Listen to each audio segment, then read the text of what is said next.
This graph is what we created to show that Mokolo, being one of the oldest buildings on campus, is the building that is most responsible for the highest energy costs. When we saw this, we thought to ourselves, okay, this is a factor we really want to focus on, energy. Why is Mokolo spending the most on energy when other buildings are far below, such as Math Hill or Forest, for instance? So we realized though that outside of all of this, the reason why composting is so great is because yes, it's diverting organic waste from solid waste, landfills for instance. However, the aim of everything is to minimize waste to begin with. So if you can minimize waste to start, there's going to be less of a need for composting, although it is still beneficial to have it. And so we focus on two main types of waste, pre-consumer and post-consumer. Some of the main reasons for pre-consumer waste are that there are staff members who aren't necessarily properly trained, and so something that would be important would be to make sure that the staff is being retrained or having continuous training in things like knife skills, where once you're chopping, sometimes you might chop off more than you actually need, and so a lot more of it goes into waste than is actually used. So working with knife skills, and also reducing improperly cooked food. So that's including doing large batches at a time when maybe, or reheating large batches at a time that it's not necessarily important to have it. There's not as much of a need for it. By reducing those things, we can also reduce overall food waste.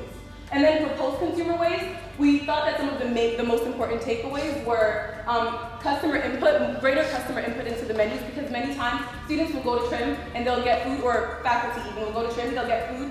It doesn't taste good, so you throw it away. So getting more customer input and having it be a dual relationship as opposed to just one way would be something that we would emphasize. So I'll start out, there are three problems that I identified within the language that we are using surrounding the environmentalism movement.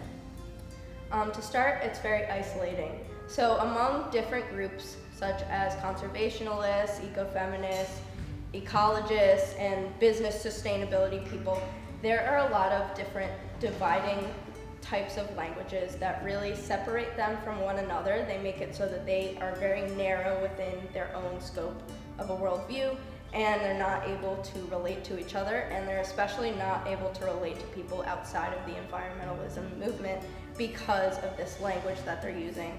So for example, you might have a business professional who's talking about the importance of sustainability because they want the cost savings, but they're talking to an ecologist who wants sustainability because they want to protect wildlife, and they're not going to agree through the language that they're using.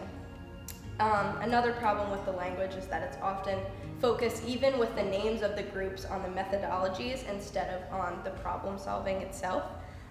So for example, you have the group of ecofeminists who view the environment as oppressed in the same manner as females, and so they view everything in this way, and it really limits their ability to problem solve in an objective way while looking at the problem, because they're already seeing the type of method they want to use to solve the problem. We looked at 3 specific residence halls and their current state of recycling and trash. Then we implemented 1 idea per residence hall and took observations several times throughout the weeks, collecting data on how much recycling has improved. So after getting all the data and analyzing the results, we were hoping to see a huge increase in recycling and decrease in trash, but the results were actually inconclusive. So what we decided to move forward was that there was a silver lining to all these ideas. They were very simple and inexpensive to use. And we thought, as well with encouragement from facilities, that they would all work well together in conjunction at the same time, instead of being split apart.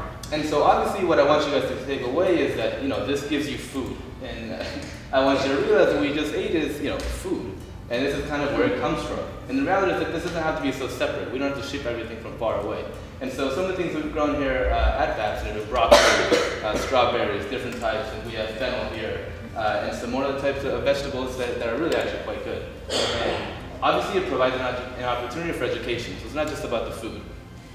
Here we have the same day we also were talking about seeding, about how to grow your own plants at home. You give them a nice little gift so they can take it home and tell all their friends, and then they're going to start talking about it, and then we've got all this word of mouth, genius planning.